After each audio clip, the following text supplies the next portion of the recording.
Hello, everyone. Welcome to another Winner Circle Sports Betting Podcast. Sean Higgs coming at you here. It's Money Monday. Doug Upstone, Chip Chirimbes, as always, the 28th of July as we're closing down the month here. Baseball. Listen, you know we're excited about football, and we've been talking about it. We're dropping videos here for NFL division previews. So you're here on the YouTube channel. Put that notification bell on so you know when, yes, free pick videos come up daily with MLB. Football Fridays will be returning. NFL, college football previews, you do not want to miss out. Like, subscribe, notification bells on.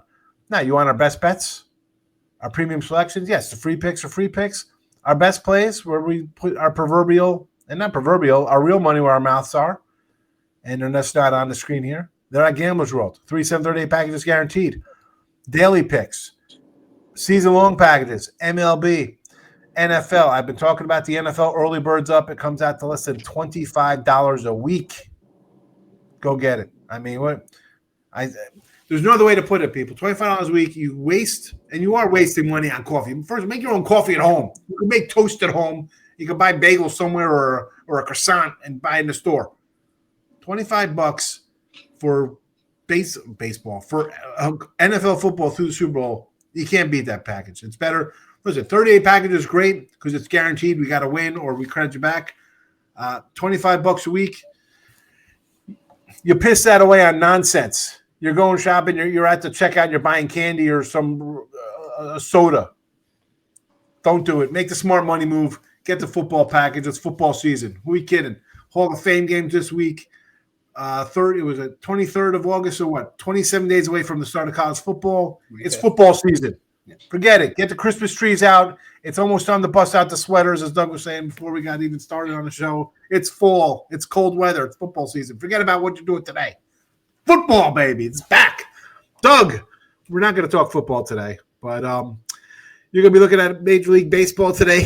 The Cubbies, your Cubbies, hometown Cubbies back in the day. You were a Cub fan versus the Brew Crew.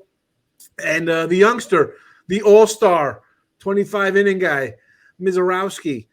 This game's a pick 'em here. Boyd, what's there to say about this Cubs squad?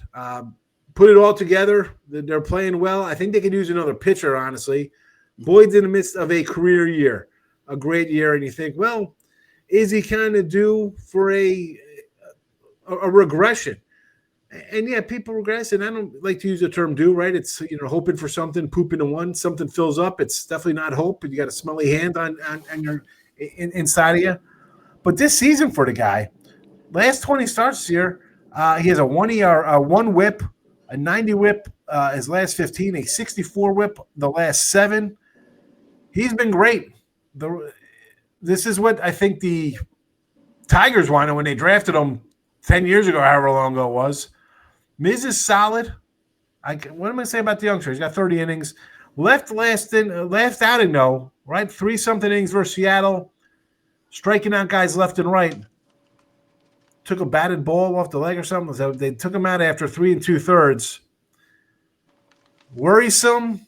What do you think on this one here? I hate when they pull a pitcher out for something you don't really know exactly what. I don't know. Your game, Cubbies, Brew Crew, 110 and total 8. Yeah, and just one thing I just wanted to be clear on, everybody that's watching this video, is that Sean scolds all of us the same way he just scolded you, okay, on a regular basis. So just get the package, okay? That's all. Just get the NFL package, so then you don't get yelled at anymore, okay? So that's clean and simple on that one. So yeah, actually, not that. Let's see here. Before the Brewers went back to the National League, I was a Brewers fan living in Milwaukee for many years because they were in the American League. I had the Cubs in the National League. I had the Brewers there. When they went to the same division, that was stupid. So I just said, hey, screw the Brewers. I'm a Cub fan. Fascinating line to start with on this game. Okay, Cubs a road favorite, with as well as Milwaukee has been playing. One thing that you may not know about Jacob Mizorowski is that nobody releases the ball closer to the batter than he does, okay, in the major leagues right now. He's 6'7". He has a long stride. So when he releases the ball, he by they measure this now. He releases the ball closer to you as a batter, so you have less time to think, to react to what you see. And as hard as he throws, it's obviously to his advantage.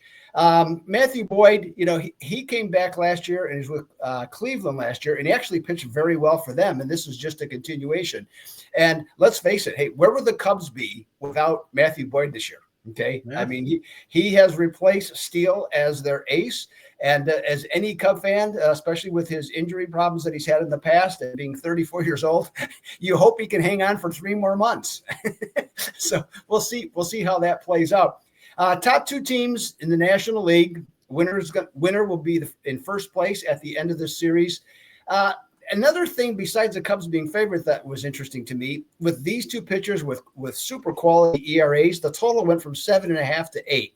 Now that would be like a Chip special normally, where he would probably be looking at the over on that just because the line moved. And I can't disagree with the thinking of that. But Brewers are 16-4 at home, 16-4 under at home, playing against a team with a winning record and against National League pitchers who have a whip of 1.25 or lower. They are 8-1 under. So that's where I'm going. Cubs, Brewers under 8.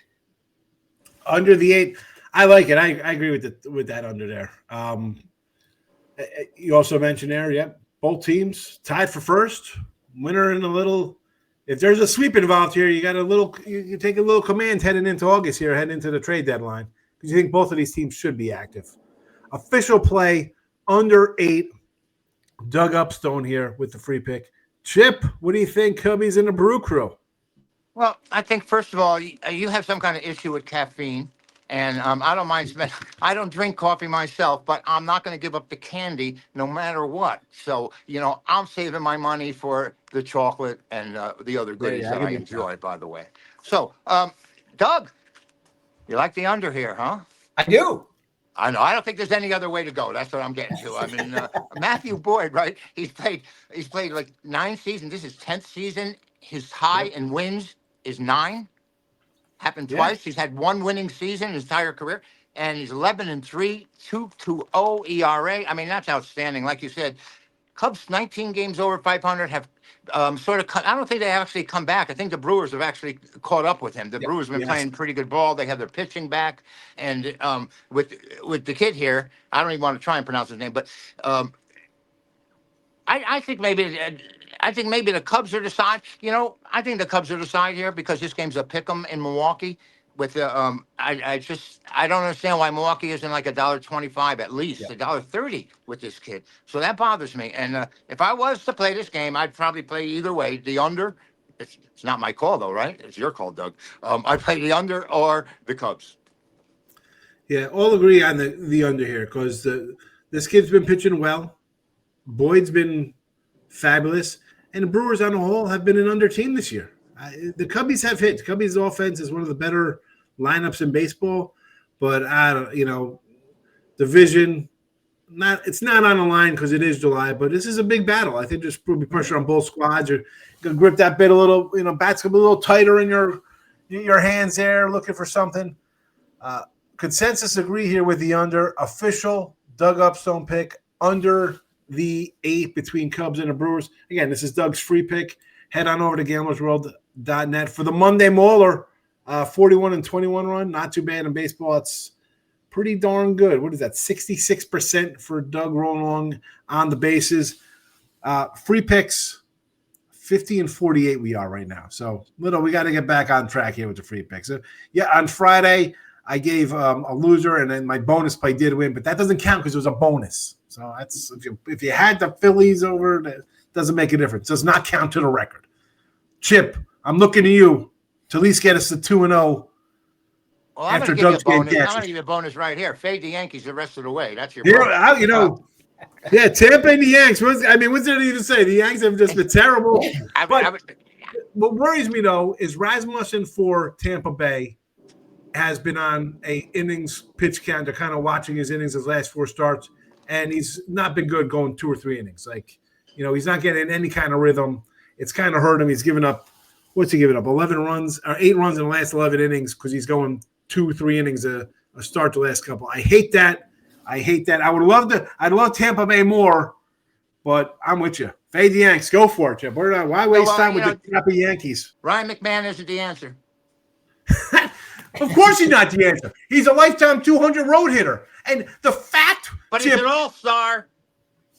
what the hell does that mean? I'm just telling you, that means the quality of play overall in the major leagues is pretty poor. The fact that Yankee fans, Chip, they're saying, I mean, well, if he gets out of the atmosphere, if he gets out of the altitude and he plays on a same kind of level all year long, he'll be better. He'll hit 190 instead of 210. Granted, if you wanted better defense, you could have called the Pirates up, got Cabrian Hayes, who plays defense, who can't hit a lick. All right, so this guy's got a little more power. You could have got Cabrian Hayes and maybe Mitch Keller along with him, or a bullpen guy, or something else. Like, this is, where are they going? What else are the Yanks doing here? They're doing what Cashman always does.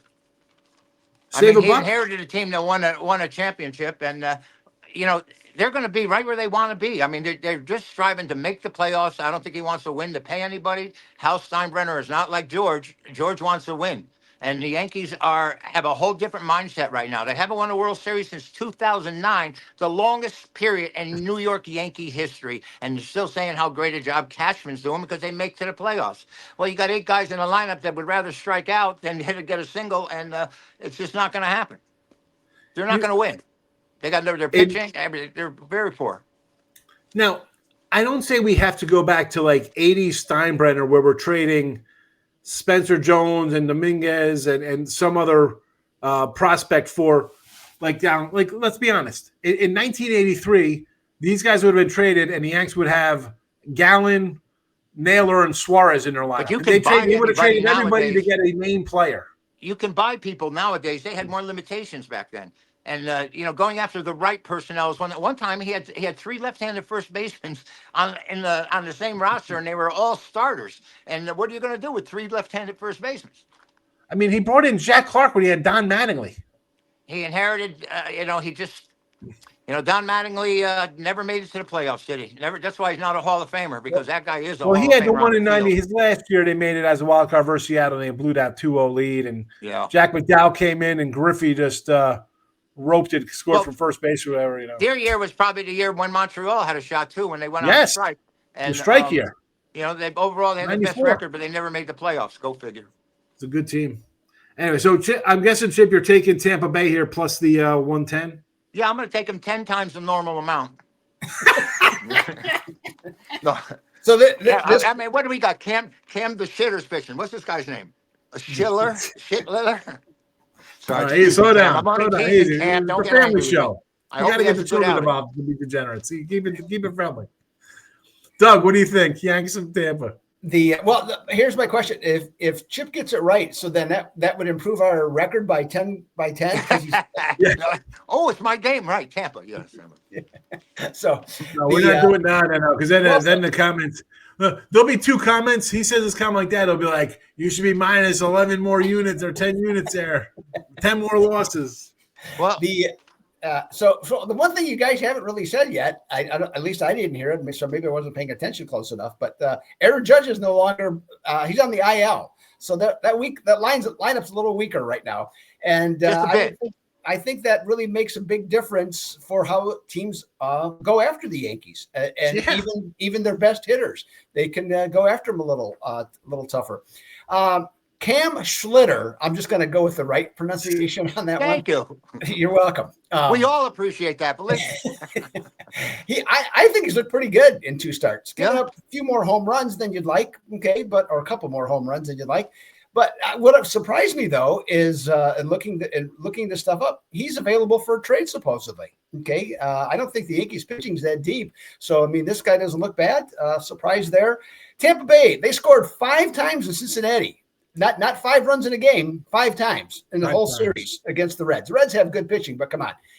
That stadium, you should wake up in the morning and have 2 runs, in that stadium. And that's a very hitter-friendly ballpark. Sean mentioned, Drew Rasmussen on a short leash here for several starts. I think this is going to be the point where they're going to air him out a little bit. And so I'm gonna step up. I don't like anything about this game personally. I find the whole thing rather confusing. So I'm gonna go with a prop here. Rasmussen, his outs are 14.5. And with that in mind, I think he has a great track record against the Yankees. He's had 4 starts, has averaged 6 1/3 innings in those 4 starts. And he's not a big strikeout pitcher, so he's not going to, pile up the strikeouts necessarily here. So I'm going to go over 15.5 outs. And yes, anybody that looks it up, it's minus 180 to do that. But you know what? Sometimes you got to put on your big boy pants and you got to go for it here. So that's exactly what I'm doing. I'm putting on the big boy pants. I already bet it. Minus 180, over 14.5 outs with Rasmussen. Here we go. Got the lumber, got the big stick. I'm ready to go. I hope we don't find you in shorts tomorrow. Oh. That game is not counted. The bonus play from Doug is 100% not counted to our record. There. That is. I know it's contrary to how you guys do things, but yet. No. I'm just saying. I mean, he's got good numbers with the Yanks. Even if he goes 5 innings, he went 4 his last game, 2 before that, 2 before that, 3 before that. I looked it all up. So you're saying he's got to go at least 5.5? No, he's got to go 5. 15 outs. 14.5. So you got to go 5 full. Got to go 5 full innings, right? And I'll say he does with no Judge in the lineup. Okay, and the 180. Hey, you know what? If you want to win, sometimes you can't be afraid if you think you got the right number. Isn't that how that goes? Or as somebody that used to be in Sean's chair used to say, it's never a problem unless you're wrong. That's why I was wondering, Doug, when you wear the shorts, do you wear the high black socks up to the knee? I do not know. I'm still going a little old school here. I actually still like the low socks because I don't like it hot. Yeah, I would never. Free pick, official free pick. Not 10 bets on Tampa Bay plus the 110. Tampa Bay plus the 110. Only one time here for Chip. He wants it 10 times. You can only get it once here. You can do anything you want with it for yourself, but official play, one timer, Tampa Bay plus the 110. And Chip is locked and loaded for a Tuesday of action. Good grief, Charlie Brown. Top-rated money game. Megabucks play, which is swept this weekend, 32-19, 63% up. Vegas Hotline, MLB, 3 separate games, a round-robin special, WNBA, the king of the WNBA is WNBA. If there's any day to get a day pass for $69.99, or even honestly like a weekly pass, because if he's going to roll out games like this WNBA, get the weekly. Chip is where to go. He loves his WNBA. You could listen. We all like sports.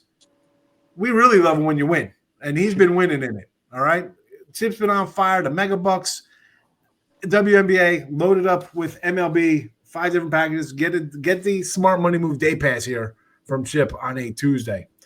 Final game, and this is going to be a simple one for me. Simple handicap here with the Mets and the Padres. So Cease is on the hill here. He's 125 fave, and he's been terrible lately. 3, 4, 6, 0, and 3 runs allowed his last 5 starts. They tried to trade him for an outfielder. I mean, remember the good old days, you're trying to trade to get pitchers. You got a team trying to trade a former ace now for outfield help. That's what the Padres think of him. But in this spot here, Montes, it says he's favored. He's the underdog. The Mets are an underdog, having won, 6, 7 in a row now.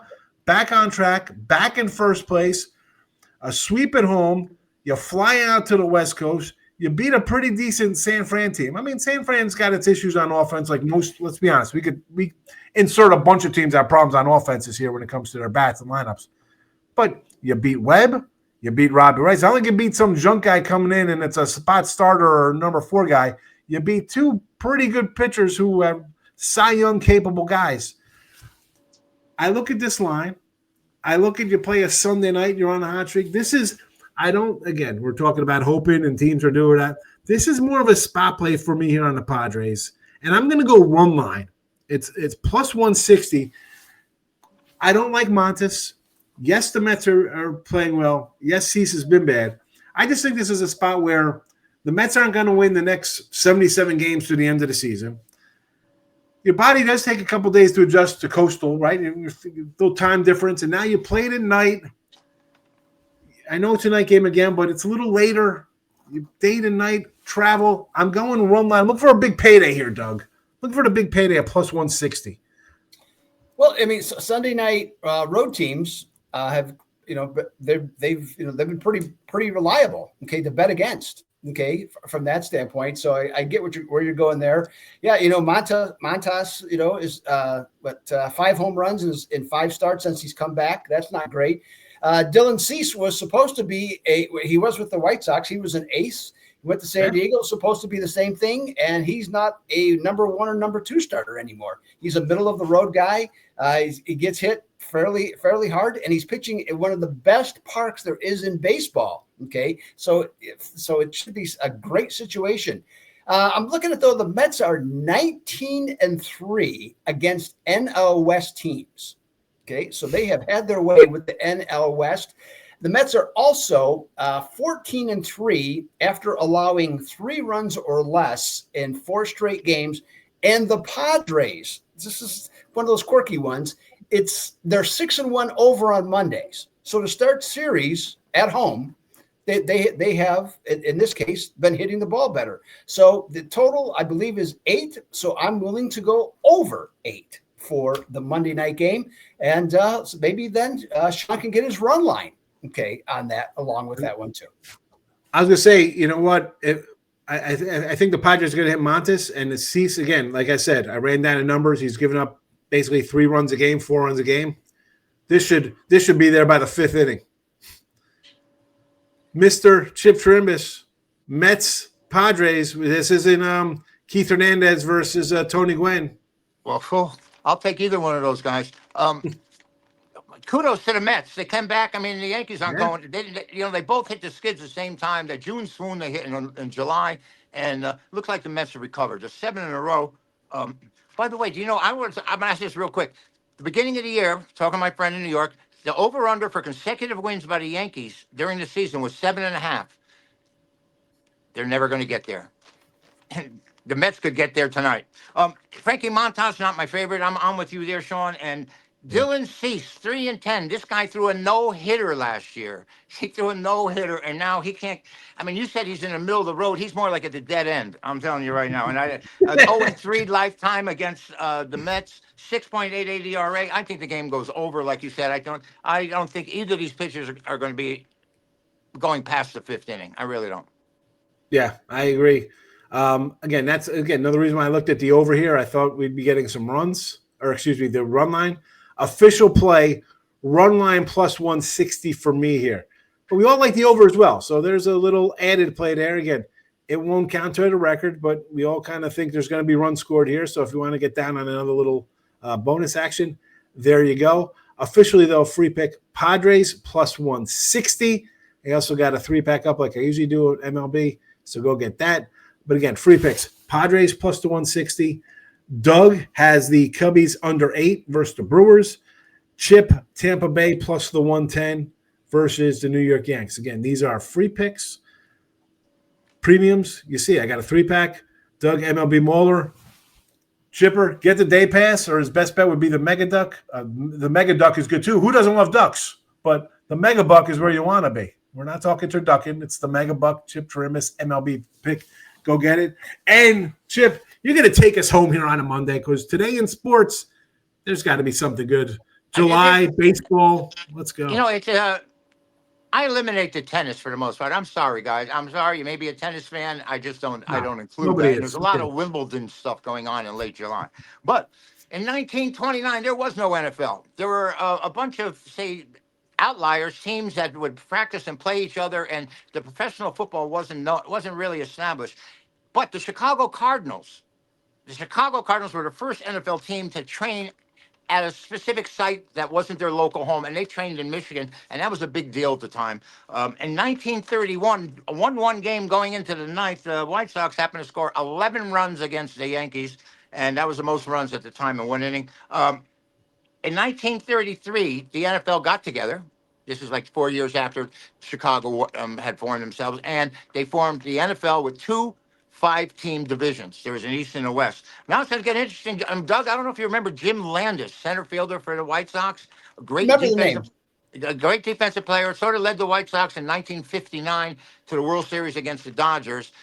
Nellie Fox, a second baseman, was MVP because Luis Aparicio, a lifetime 300 hitter, stole 57 bases as a leadoff man. Fox had 70 RBIs, and he ended up being the MVP. And he had guys like Mantle and these guys hitting 50 home runs. And yet he was the key component for the White Sox, who lost 4-2 to the Dodgers in the World Series. And what I'm getting at is that Jim Landis struck out 5 times swinging on this date in 1957. In 1978, Billy Martin announced after 3 days that he had resigned from the New York Yankee job, that he was coming back in 79. This is one of the 4 times they brought him back. And each of the 4 times they brought him back after he had his original job, he didn't last more than a year. Vince Coleman got caught stealing in 1989, and we talked about base stealers. 50 straight consecutive successes before he was caught. That's quite a number for anybody. And Dennis Martinez pitched a perfect game in 1991 on the state, along with Kenny Rogers, not the roaster, the pitcher. He pitched a perfect game in 1994. And Ken Griffey in 1993 hit his home run, his 8th straight game, tying Don Mattingly's American League record. My Hall of Fame suggestion, Mattingly again. So we got Keith Hernandez in, isn't he? Is he Keith should Hernandez be in the Hall of Fame? He's not. He should be. Yeah, both those guys, their stats are parallel if you look at them. And, they played Hernandez. They're both hit over 300 as a career. You got a great run there of 80s guys with nicknames. You got Vince Coleman was what? Vince Van Gogh, El Presidente, Dennis Martinez, the Gambler, Kenny Rogers, Donnie Baseball, and the Kid Griffey. Yeah, went through them all. And the fact that guy, Nellie Fox, he's in the Hall of Fame, Nellie Fox, right? Yeah, he is. He's a Hall of Famer. 70 ribbies, and like, oh, he's beat the home run guys.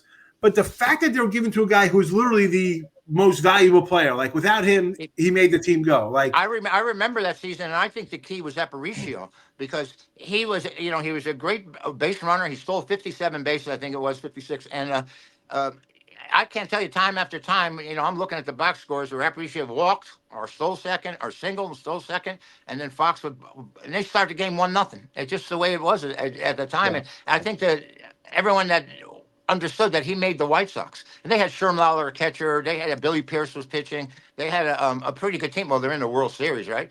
And I was cheering for them to win until they got to the World Series, because at that time, I was rooting for anybody but the Yankees because I was a National League guy. And then when they got to play the Dodgers, the Dodgers playing the White Sox, I actually was rooting for the Dodgers because of the New York and association, really. Back in the day, your first and second guys would be generating runs, right? You had a guy draw a walk, get on base, some kind of average guy, a little speed, bat and lead off. You get the second. Your second base was a contact guy, or bunt him over. You'd want to get up 1-0 early. Now it's like, oh, let's have Judge and Schwarber, like guys hit lead off. And that was the year they established something called the moonshot, because they were playing in the LA Coliseum. It was 250 feet to left field, and they had a huge screen that was high. Wally Moon was left-handed, and the only time he hit a home run is when he went the opposite field in the Coliseum. And he'd just be popping the ball up. 250 feet is really nothing. And he just popped the ball to the left, and he ended up with like 21 homers, I think it was. A moonshot. There you go. Now you know where to Wally Moon, the moonshots. Hey, that Coliseum was ridiculous. Speaking of shots, though, how about Kurtz the other day for the Athletics? 6 for 6. Did you know who he was before he did that? Did you have any idea who he was? I really must say, he played in Vegas 2 years ago, but I didn't know. Yeah, I know who he is. You know why? Because he came in. He's just setting my Jacob Wilson Rookie of the Year ticket on fire. I thought it was a lock for the first 4 months. I was telling people, he's playing in Sacramento. They got the short part, but he did it in Houston, and he hit the ball the opposite way. Yeah, no. Listen, if he hit it off the left field too. Ball, he'll be fine. He also one of the home runs was off a position player. So it's not like he's in there hitting off of major league pitching. Yeah, well, he missed going 5 for 5 on home runs by 5 feet.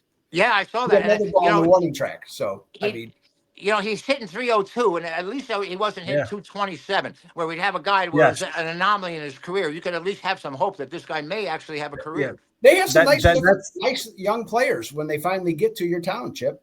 They really do. They got some good looking. He's strong enough. I saw him, and it seemed pretty humble about it. That was good. Yeah, quite a thing. Yeah. 6 for 6. Screw that guy. 4 homers, a double, and a single. Sean Green's he's spinning right now. That guy just cost me my +950 or whatever I got on Wilson. Well, The hell with that kid, Kurt. that's what you get for tying up your money for 6 months on a rookie of the year. You deserve it. Sorry, but true. What's that? Free pick recap. We're out of here. Under Brewers 8, Tampa Bay plus 110, Padres run line plus 160. Gentlemen, I'll see you later. Good luck, everybody. Thanks for watching. Bye-bye. Thank you.